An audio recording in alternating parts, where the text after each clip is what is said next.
Welcome in to Stay in Bounds, the sports podcast of the people. I'm your host, Kari P, here alongside Howard. How you doing, man? What's good, man? And K-Wall, what's up, brother? How you doing? Doing good. Doing good. Yo, so we halfway through the season. The All-Star break is among us. And, I just want to go ahead and reflect over the first half of the season and talk a little bit about what's going on into the second half. So let's start off with talk about this. Who do y'all think will be the best team in the East over the second half of the season?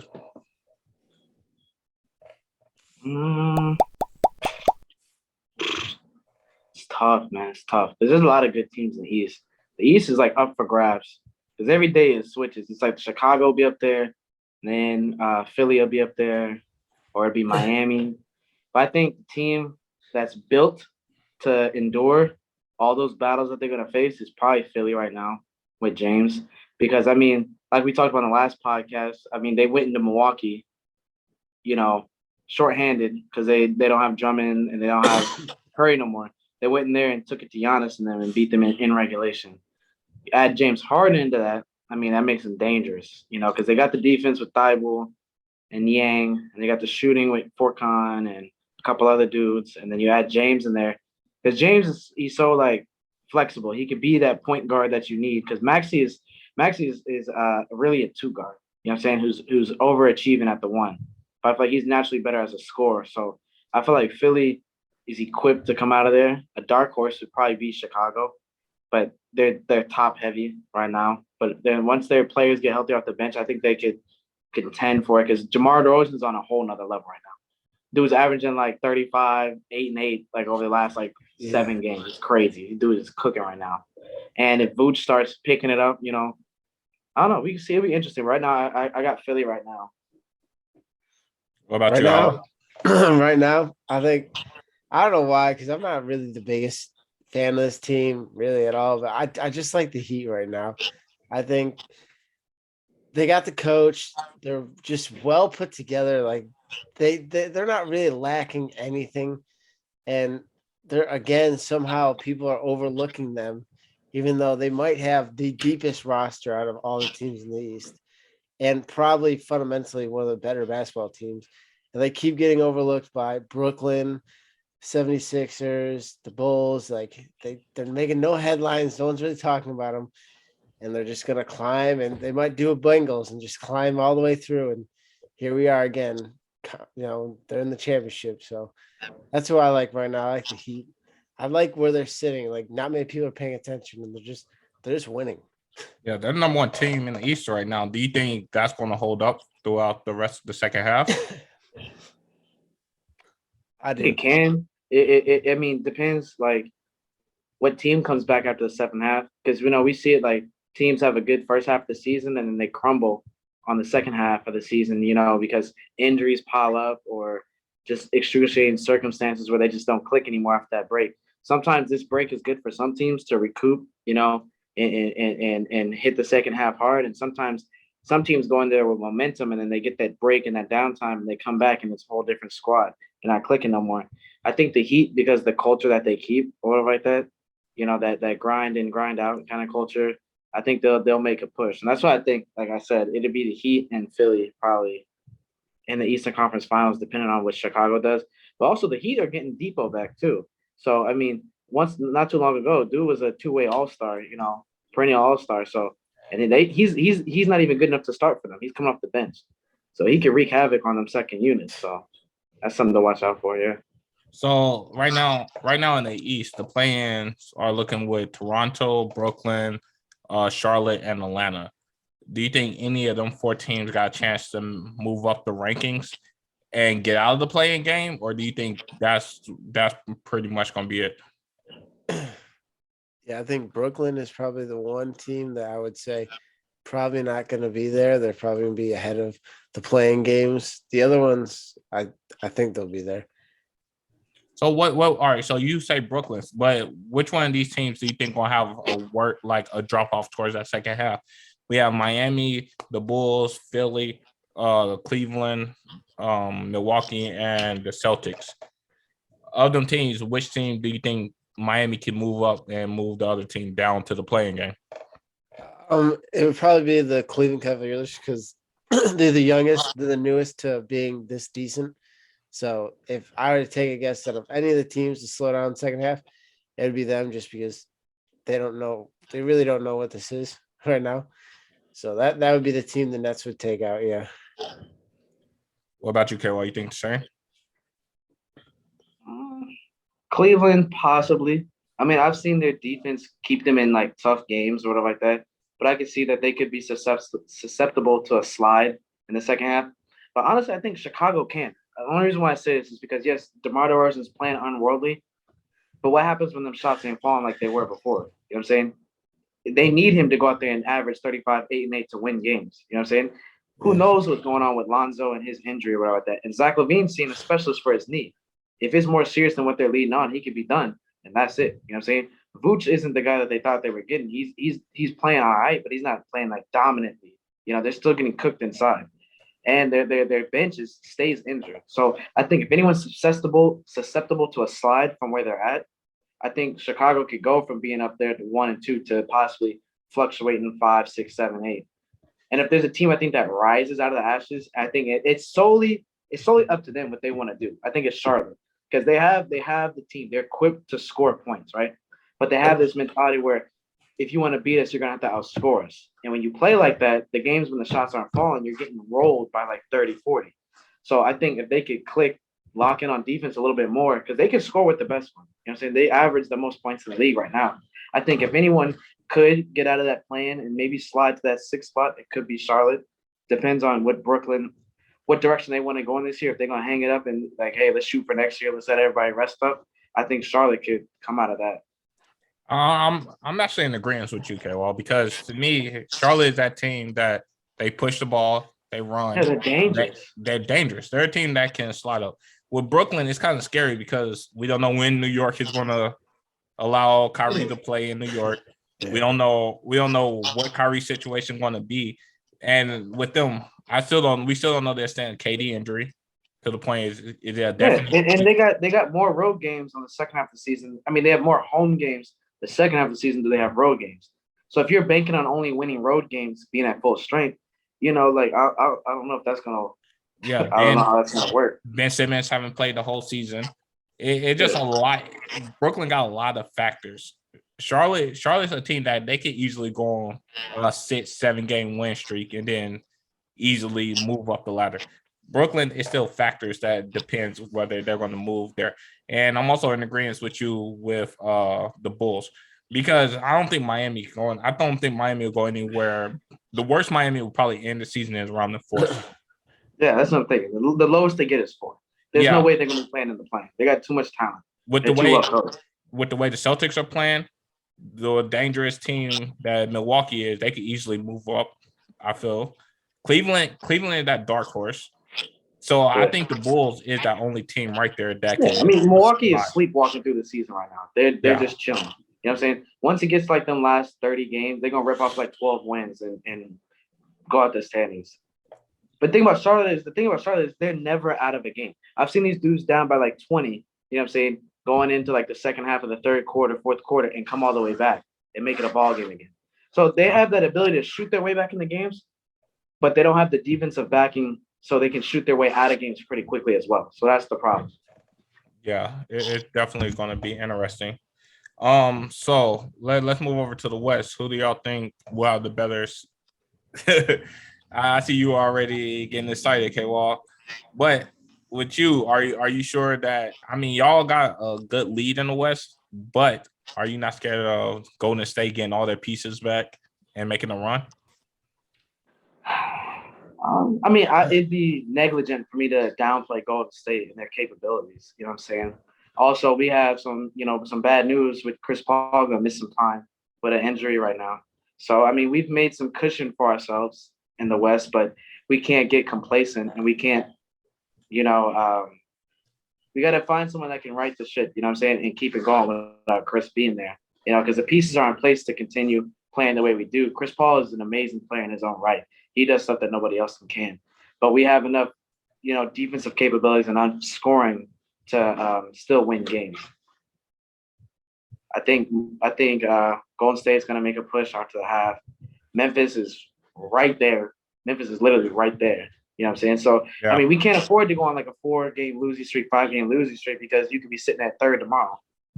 So sitting up top. You know what I'm saying? So all it takes is for one of these teams behind us to get hot and for us to stumble. You know what I'm saying? We're going to start dropping down the rankings. But I think no matter what, we stand at 1, 2, 3. Yeah, I think the 1, 2, 3. I think the 1, 2, 3 for the West is kind of locked up. I think it's a fight for the other spots. Yeah, definitely. I'm with you there. But the 1, 2, 3 is locked down. What about you, Howard? What do you think about the West? So I do agree with Kale. I do think his Suns are going to be the top dog. But if I were to play devil advocate to make this interesting, I mean, Golden State, so they haven't really fully gelled yet. I don't think they're quite there yet. So if they start really gelling here with like 20 games left, which they will, they're not going to drop games. They're going to start putting together a lot of wins. And that Chris Paul injury, like you said, like if you guys drop 4 games and then a little 2 in a row here down the road, like you guys could be in some trouble. I don't know the strength of schedule, so that would be also good to look at. But the only other team I see beating Phoenix is probably Golden State. Memphis is just not there yet. It's a little young. Golden State. I don't know about that one. Memphis is like that. Yeah, bro, they're tough. I love watching them play. I watch every game. They gave my respect when they came into Phoenix with all them injuries. It was John Morant and Steven Adams against the Phoenix Suns at full strength. In one, I was like, damn, they are for real. You know what I'm saying? They are like 10, 12 deep. Now, the only way they don't make no noise in the playoffs is inexperience. That's the only way it happens. Is them shots that were falling in the season, the confidence is gone because the lights are too bright. That's the only way. Other than that, they got depth, switchability at every single position. They're gonna be a tough out for anybody. I hope we don't see them in the playoffs. If I'm in the West, I'm fighting hard over this second half to get that top seed because you want that second round to be. All right, let's say Phoenix. You want that second round to be Memphis and Golden State. Let one of them knock each other out. Hell yeah. If you're in the West in them top 3, you don't want to drop out of that first spot. I think it's gonna be a dogfight over that second. Especially half. if I'm Luka in them and I'm lingering around like that 5, 6 spot, I'm doing either I'm dropping games and going to the play-in or I'm fighting for that 50. I am not about to play Memphis first round and get embarrassed. Hell no. Yeah, no, that's definitely because I think Memphis got a chance. They're probably gonna win their first series in 5. Depending on who it is. I think depending on who it is. If they catch Yoke with no help, they honestly can sweep them. Because they're gonna throw everything they can at Jokic and make everybody else beat them. If they don't get like Michael Porter Jr. or Jamal Murray, none of them back, they're gonna sweep Jokic in them. I think Luka steals maybe 1 and 2 just on his alone, but they're not gonna beat them straight up. No, hell no. I don't think they lose a game at home before they get to like the semis or the finals. You know what I'm saying? Oh, Memphis? Yeah, because it don't matter if Bane or Dylan Brooks or Jackson has an off night. You got Tillman, you got Melton, you got all these dudes coming off the bench that can play like 4 positions. You know what I'm saying? It's crazy how their roster is structured. And the nucleus of it is John Morant, who's having a superstar season right now. So let me ask y'all this, right? Who has a deeper team? Do you think Miami, Golden State, or Memphis? Who has the deeper team? I think Golden State. I'm saying Golden State with a healthy Clay, Draymond. I'm saying that Golden State. I think Golden State has, of all 3, they have more star power because they got Curry, who's an MVP candidate every year. Clay was a perennial All-Star. Draymond is he is who he is. He does his thing. I think they have more star power. I think.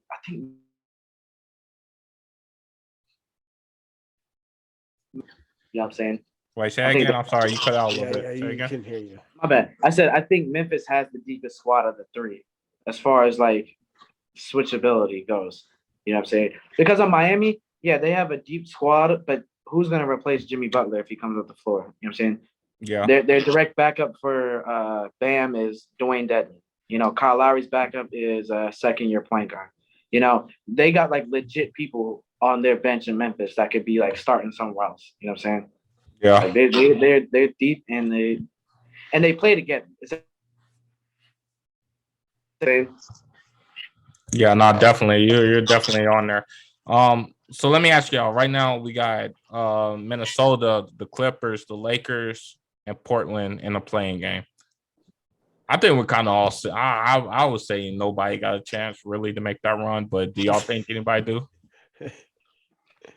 No. Minnesota's looking kind of dangerous. That Pat Beverly signing is completely and utterly like underrated. He stepped in the door and literally like their defense got better. You know what I'm saying?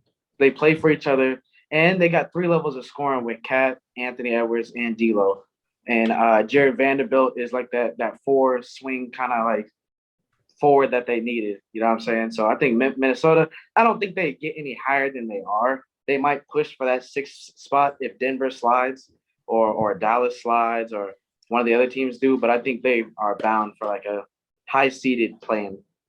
So you're saying that. So all right. Well, Howard, what do you think? Do you think any of them teams got a chance? Not one of those teams has a chance. And when they win the play-in game and they have to go play 2-1, they don't have a prayer in those games either. Like, none of these teams have a prayer.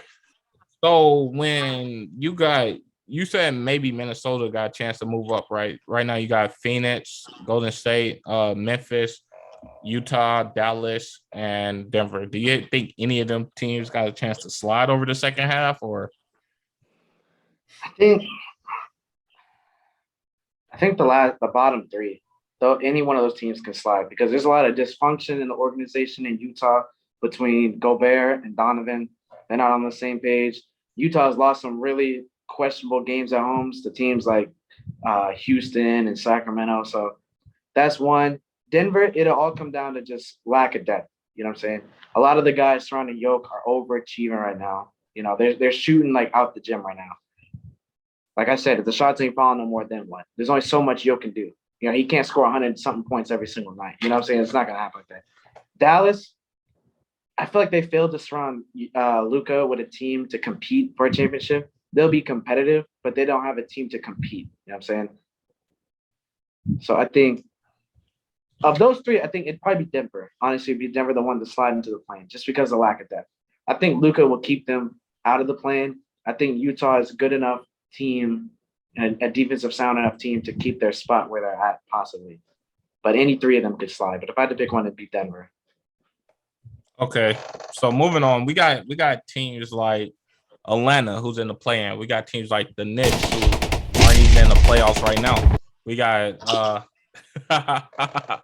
maybe a little shot there, but we got a team like New Orleans who we thought maybe we'd be a play-in, maybe even could get to a 6th seed. I understand Zion has played all year, but we got teams like this who have been having disappointing seasons this year.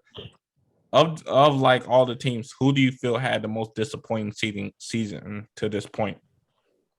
So I'll get it out the way and go with the easiest one. The Lakers. I mean, I thought you was gonna say the no Knicks. team is more disappointing than that one. Yeah, definitely. Get that out of the way right now. No, I mean, I don't have to say much. I think everyone knows. I mean, you got LeBron, you got AD, you bring in Russ for whatever reason, and you just keep bringing in Carmelo, and I mean, the list goes on, and you're not even in like a thought. No one is even remotely scared of the team, and they're basically tearing each other apart too. Coach is going to get fired. It's bad news in LA. So that's the most disappointing one. I just got that out of the way for you guys. So What about you, K-Wall? Yeah, it is unquestionably the Lakers. But if we're gonna pick somebody besides the Lakers, it's probably a tie between New York and Atlanta. Because I mean, these teams were ranked relatively highly last year, and if anything, in the offseason, they added more talent. They didn't lose anything to justify while they're in the position that they're in. You know what I'm saying? Like New York was the 4th seed. Yeah, they got bounced in the first round, but I mean, they were going in the right direction. And then they go in the offseason, they add Kimba and they add Evan Fournier for the scoring that was lacking behind Randall, and it hasn't worked. I mean, they blew a lead to OKC at home, lost in overtime. They had a 26-point lead to Brooklyn, blew that in 1 quarter and lost. Like, I mean, it's bad. It is bad. And Atlanta, I don't really know like what it is about them because there's nights where they're like Dr. Jekyll and Mr. Hyde. They'll have nights where they go out there and they roll folks. Then they'll have nights when they go out there and they just look like they forgot how to play basketball. I don't know if it's the structure of the roster or the starting five or like that, but it's not a lot of defense being played outside of Clint Capella on Atlanta. So to me, when you say the Lakers are the most disappointing team, I cannot say that because if you're gonna say the Lakers are the most disappointing team, how can you say they're more disappointing than Brooklyn? Because to me, even everybody that said the Lakers and Brooklyn will make the finals, right? They said Brooklyn will win that easily when you have a Kevin Durant, Kyrie Irving, and James Harden. So when you have these guys and they're saying they're going to be the ones to win the finals, how are the Lakers more disappointing than them? Yes, the Lakers, for the exact same part, the Lakers and Brooklyn are in the same exact boat. Like if you look at it, one's a 9th seed, one's an 8th seed. Like, and at this stage, Brooklyn had the better players, but they couldn't hold it together. So at the end of the day, Brooklyn is more of a disappointment than the Lakers. But if I had to go off my thing, I'll probably say Atlanta. You got a team coming off of Eastern Conference Finals. You got a team with Trae Young who's playing at.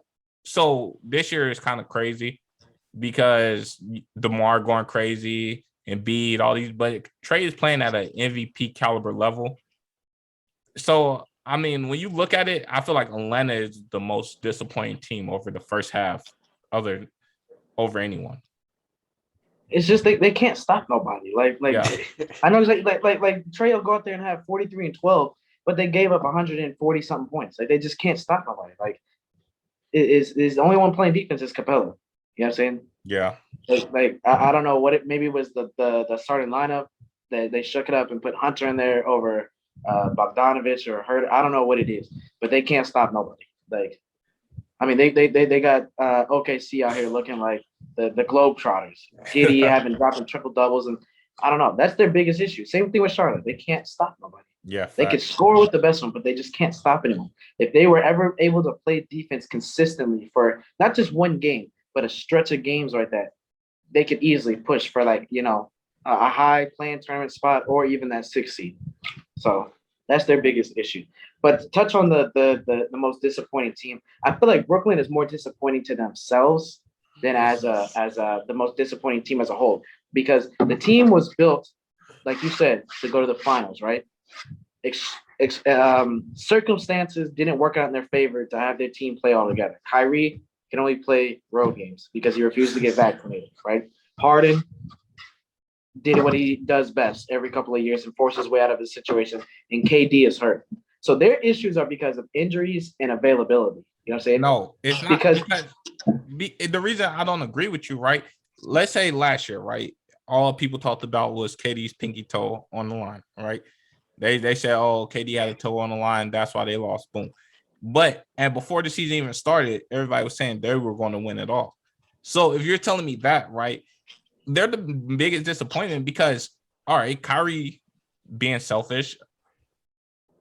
So that's nobody's fault but the team. KD getting hurt, yeah, it happens. But LeBron done missed time. AD done missed time. The only person that's been there every single game is Russ. So you cannot say injuries because everybody done missed time.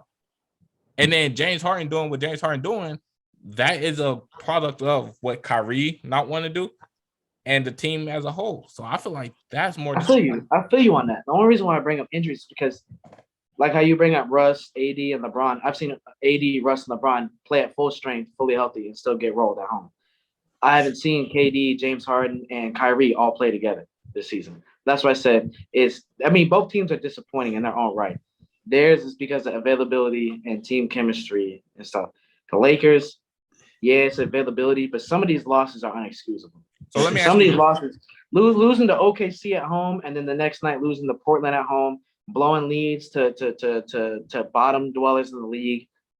Letting Detroit take you 4 quarters, like some of this stuff is unexcusable. And a lot of those games, it was at full strength. So let me ask you this: at full strength, right? At full strength with KD, Kyrie, and Harden, right? At full strength, and then the Lakers at full strength with their big 3. Who had the easier chance of making it to the finals? Probably the Lakers. It's not hard. Don't. It's not probably hard. the Lakers because the East is the Lakers. Yeah, the Lakers had an easier chance. The East is good. The East is wide open. So at full strength, is Miami beating? Well, let's say with Harden still there, Kyrie vaccinated, KD there. Is Miami beating the Nets in the playoffs? they're gonna take it deep though. Is Miami beating the Nets in the playoffs? No, but they're gonna take. Are the Bulls beating the Nets in the playoffs? No. There's only one team that would have had a chance to beat them, and that's Giannis and them, right? In the West, Phoenix and the Lakers at full strength. That ain't no easy game. I'll honestly take Phoenix. Golden State at full strength. I would probably take Golden State at full strength. Memphis, the way they're playing and they're running with the Lakers older and all that, Memphis got a chance to go 7. Miami, Brooklyn would have had the. What I'm saying is, there's only right now. There's only 3 dangerous teams in the West, right? There's 3 of them right now. The other 3 could be in the play-in tomorrow or be where they at in the West. And there's only one in the East. Truthfully, against Brooklyn at full strength, there's only one team in the East that taking them. So, they're all good. They're all right there fighting for it. See, but the reason why I'm saying there's only 3 teams in the West is because those 3 teams could fight for first, and then it's a huge drop off with who's playing for third. In the East, it's like 6. It's like maybe like 4 or 5 teams that are like 2.5 games back of each other for first place. You know, which is fine. Playing Boston full strength, the way they play defense right now, I don't think that's an easy game for Brooklyn. Do they win the series? Probably. Playing Miami right there, that's not an easy series. Do they win it? Probably. Milwaukee, I don't know. I can't say that because they match up well with them. You know what I'm saying? Milwaukee is the only series to go 7 if Brooklyn had everybody. Milwaukee is that only series to go 7. With the Lakers, Phoenix get them up out of there in 6, 5-6. With Golden State get them out there in 5. With Memphis, it goes 7 because it's going to be a dogfight. Do y'all not agree? Y'all don't agree? An argument can be made for both. Like, yeah, I feel like Brooklyn. When you break it down, Brooklyn is very disappointing this year. You know, but they haven't been able to play at full strength.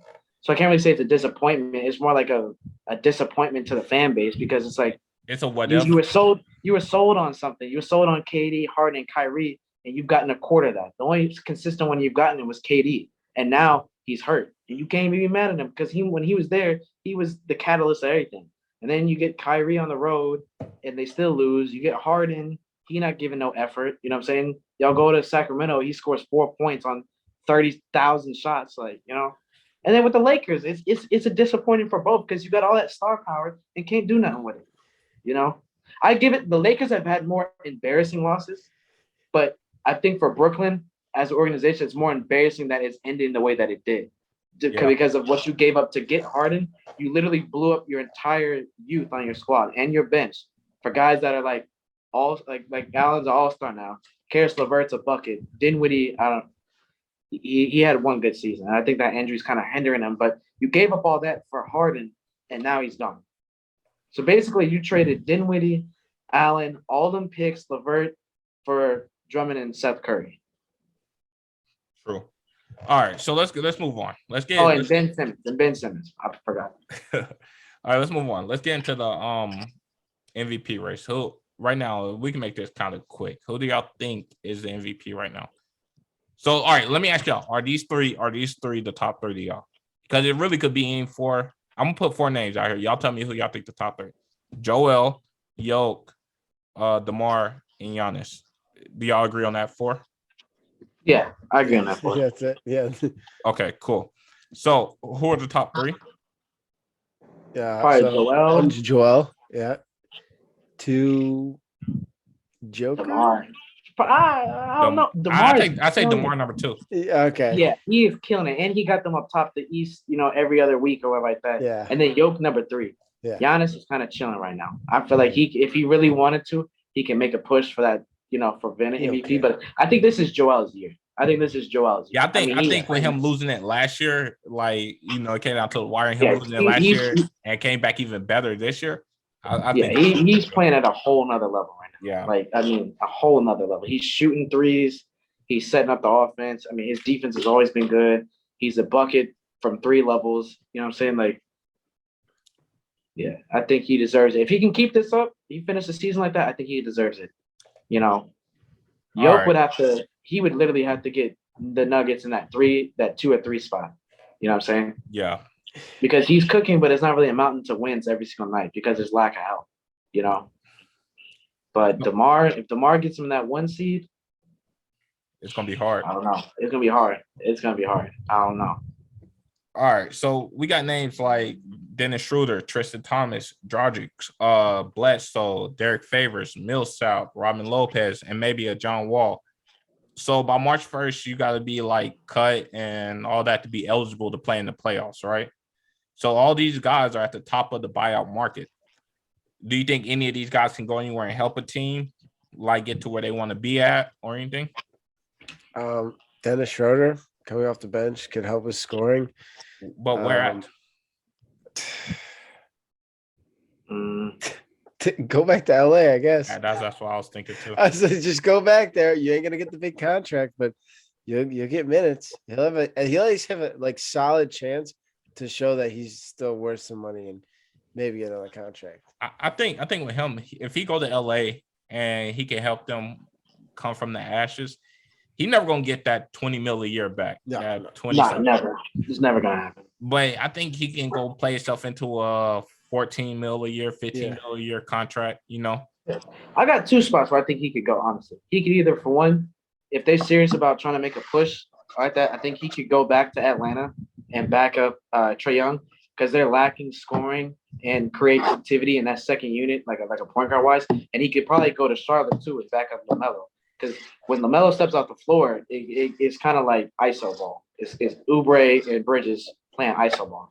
You know what I'm saying? Those 2 spots he could go. But, I mean, honestly, any contending team that is not for sure about their bench, and, like, I don't think anyone needs, like, a starting guard. What about Dallas?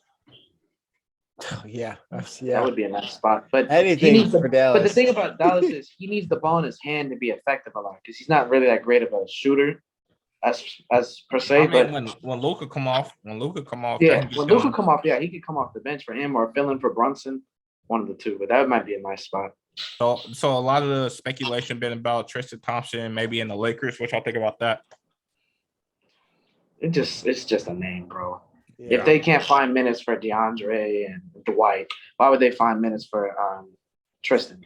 Now, if they're serious about rebounding, like that's the issue is like they can't get boards. I mean, he's probably the best guy on the market to pick up because that's what he's been known for. He's a glass cleaner, But honestly, if somebody had a spot for him or was going to use him, I mean, there's a plethora of playoff teams that could always use rebounding. That's why Kanter continues to get jobs because he's a good rebounder, Yeah. So what about you think the Rockets should buy John Wall out? And if they do you think his career is over? Or buy him out. So the thing is, he got to agree to it. John Wall got to agree to it. You know what I'm saying? I don't think he's going to agree to that because he's going to leave more money on the table than he would just playing it out. I mean, look at it from his perspective. He's not losing anything. He has everything to gain. They don't want you to play, but they want to pay you your full contract. And there's nothing that says that I have to be bought out. You know what I'm saying? He honestly, after this contract, could retire or if he wants to go play somewhere, he can go play somewhere. But they owe him this year and next year included like almost 100 M's over 2 years. You know what I'm saying? Why would you walk away from that? Why would you let him buy you out? I would never do. Like, no, y'all don't want me to play anyway. True, but at a certain point, John Wall got to play or his career is going to be over. I understand the retiring, all that stuff. But a lot of times it don't seem like his like focus is on playing basketball. It don't seem like Gilbert Arenas. Look, Gilbert Arenas got that big contract, got in trouble, and just never came back because they guaranteed every single year of it. So they had to pay him. They just stopped paying the man like in 2018. You know what I'm saying? Why would I? Hey, if they're gonna pay me 50 M's a season to show up to games in street clothes like I am right now and just sit on the bench, you know what I'm saying? They don't have no intention of me playing or anything like that. Cool. And then I'm going to be a free agent, and hopefully on name value alone, I can latch onto a contender, maybe slide a ring. If not, whatever. Take the LaShawn McCoy route. Just latch onto the best team that you think is going to win a chip. But now you giving a lot more effort than you've been given over the last what it's been like 3-4 years. You get a lot more effort. That's all up to John Wall. If he wants to really be competitive, then he can be competitive. But that's all up to John Wall. What I'm saying is now he's going to be giving all that effort for like maybe $5 million a year. Now you actually got to go earn your money because hopefully he was smart. Hopefully he was smart with his money. You know what I'm saying? There's no way he blowing through that. Yo, if he blowing through that, if he blowing through 50 M's a year, then that's ridiculous. Hey, more power to you, bro. I get it. You only get one life, but that's crazy. Yeah, man, that's definitely insane. I don't know, man. I think John Wall should try to go somewhere. Like if they buy him out, let's say they bought him out for 90% of his contract, which let's say like 40 mil a year, which is like, let's say he left like 7 mil on the table. You don't think he should do that? Like I said, it's up to John Wall. I don't know where his headspace is at. I haven't seen him play in a while. I don't know where he's at. I don't know if he's hungry to play or if he's content. You know what I'm saying? Not based off what I've seen. I think he's content, just getting the check and chilling. You know what I'm saying? Yeah, it's kind of like it sucks because like like as far as like the integrity of the game is like you want to see these guys play and they're making all this money because you come and see them play and it's like he's cool just not playing. He's not hurt or nothing like that. They just I don't know what it is. I mean, yeah, like you said, it's up to John Wall and what he wants for his career, Yeah, I really don't know what that. No one does. All right, let me just ask y'all a quick question. Y'all think what y'all give the Bucks chances of repeating this year? Yeah, not very high. I'm not gonna say it's not gonna happen or unlikely, but it's not. They don't have the best odds to repeat. A lot of because it's the interior, bro. Like Brook Lopez, everyone thought he was like an afterthought. He's not really important to the squad. Like they are getting cooked inside without him. You know what I'm saying? So like that when they go up against like a Joel or like that, you don't want to throw Giannis on Joel because you don't want him getting foul trouble. You know what I'm saying? So it's like you put Bobby on him and he's gonna torch Bobby. Ibaka ain't what he used to be, so Ibaka will put up a fight, but I mean if he burns through 3-4 fouls in the first half, you know what I'm saying? Like now Bobby's stuck on him and he's just gonna get eaten inside. So then you got a double team, but you can't do that now because you got James Harden sitting at the top of the key, and you got Danny Green on the other side. Maxey right there in the corner and Tobias. You know what I'm saying? So I don't know. Is it impossible? No. You know what I'm saying? But we'll have to find out. We'll have to see. You know what I'm saying? I don't know. That was a special team last year. That they cashed in when it was the time. They cashed in at the right time. Yeah, definitely. If they don't make it, it is what it is. But they cashed in at the right time. It's gonna be tough. There's a lot of good teams in the East. I think they possibly could get to the Eastern Conference Finals, but they're gonna have to either go through Miami or Philly. Yeah. All right, so let's go Howard first, right? I'm gonna give you a chance to talk about your Knicks. I want to hear what you think the rest of the season looks like for them. What do you think they should do? What like do you think they got a chance to still making the playoffs? What's up with you, man? So no, we don't have a chance of making the playoffs. I'm sorry, Knicks fans. If we look at this realistically, even if we do make it to the play-in and miraculously win that play-in game, I do not want to play in the first round against anybody from 4. Think y'all making the playoffs? I said no. Bro, y'all can't beat the worst team in the. I know. You can't beat OKC with no SGA and Lou Dort.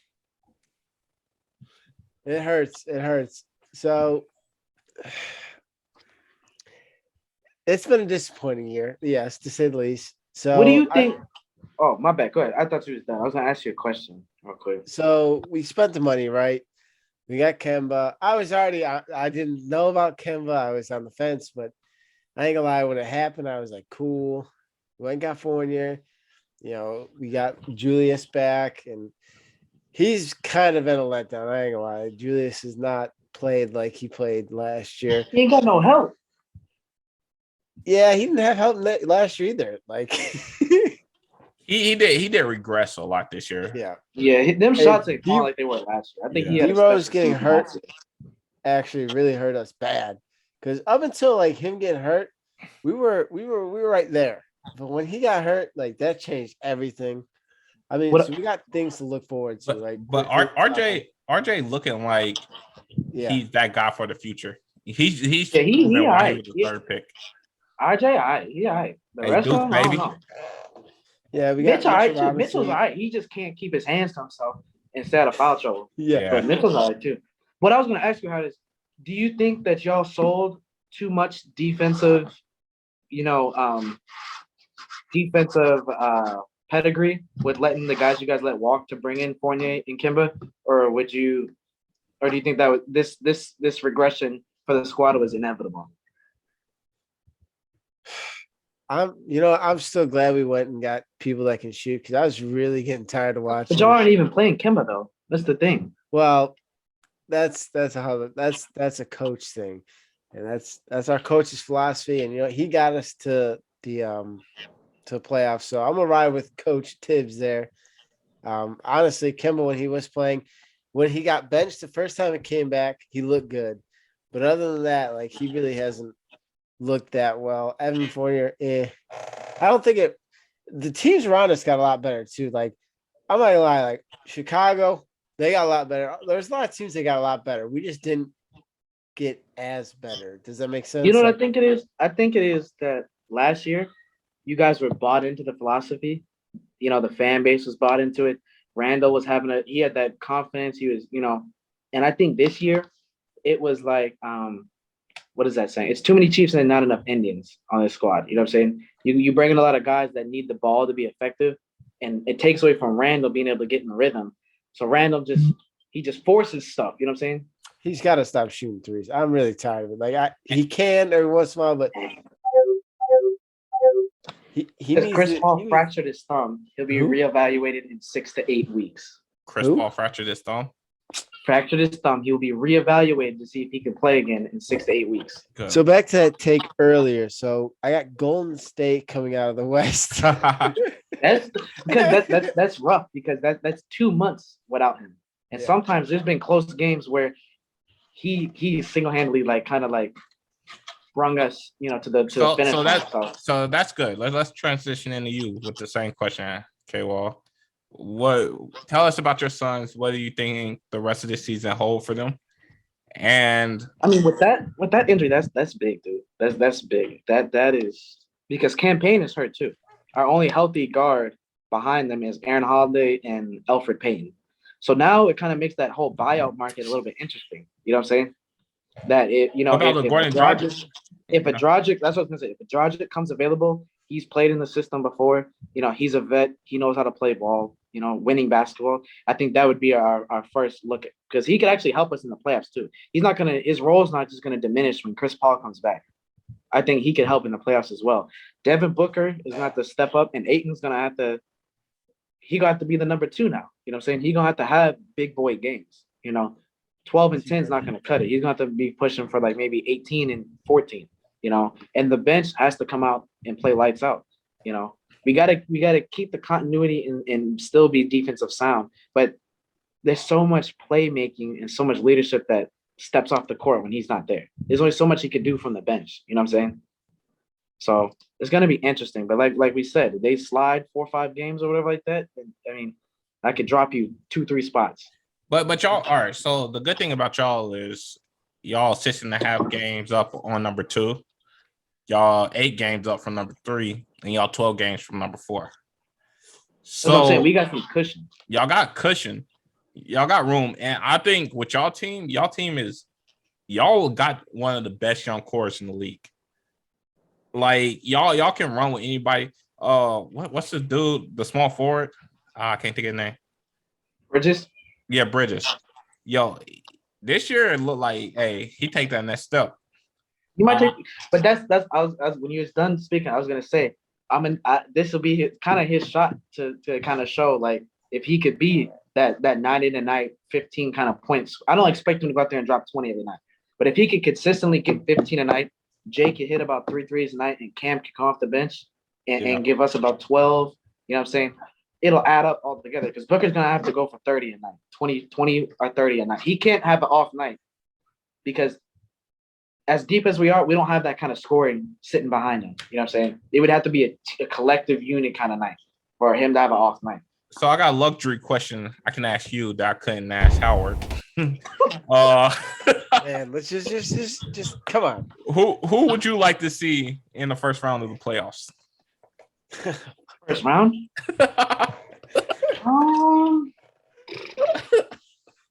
Denver. I feel like that'd be a if there's no Michael Porter Jr., no Jamal Murray or that'd be the easy first round matchup. I don't want to see Luka in the playoffs. I don't want it to be nothing difficult. I want it to be quick, fast, in a hurry. You know what I'm saying? Figure out who we play in the second round. If not, the Mavericks, maybe New Orleans if they get in, or Sacramento, one of those. Clippers. No, not the Clippers. No. What? Yeah. No, because it'd be my luck we catch the Clippers and Kawhi's like, I'm coming back. I'm good. Well, that's Oh, my elbow don't hurt no more. I'm good. I'm coming back. You know what I'm saying? All right, and for me, the Celtics, we look good over heading into the All-Star break. So I feel like we can maybe move up to at least that 4 or 5 seed, maybe even the 3rd if things line up right. Jason Tatum obviously having a great year. Jaylen Brown, and I like the progression seeing from Robert Williams this year. Yeah. So yeah, he's nice, dude. He is nice. Yeah, like it was a lot of years. He was one of them guys. I always say how I looked at Jaylen Brown at the beginning. Robert Williams was another guy. Like, why did we take this guy? Like, is he ever going to be good at the beginning? And then all of a sudden they just come out of nowhere and show you who they are. So I'm thinking we can maybe slide up to that 3rd, maybe probably 4th or 5th seed. And in the first round, I want to I like to see either Cleveland. Cause I think we can get out on Cleveland and run, or I like to see the Bulls first round. If I wouldn't mind seeing the Bulls first round. Ooh. I think we match up. That's a good one. I think we match up right for them. That'd be a good series. Y'all do both match up well, and I think y'all might have the edge because Chicago's bench isn't as deep as y'all's bench. Yeah, because that Derek White move was smooth. Yeah, I went like them 2 teams. I wouldn't mind seeing in the first round. If we could see either of them 2 teams, I think we could get through the first round. Okay. At least you ain't got to worry about seeing Detroit. You know, y'all's kryptonite. So yeah. It was crazy going to All-Star break. You know, we were supposed to have 10 in a row. Man, Detroit just said, "No, not gonna have that." Of all teams. Of all teams. Of all teams. Well, hey, that's been a good show, y'all. I enjoyed this conversation. This Kari P from the Stay Inbounds podcast signing off for Howard and K-Wall. And y'all have a good night. Peace, man. Peace. Good night.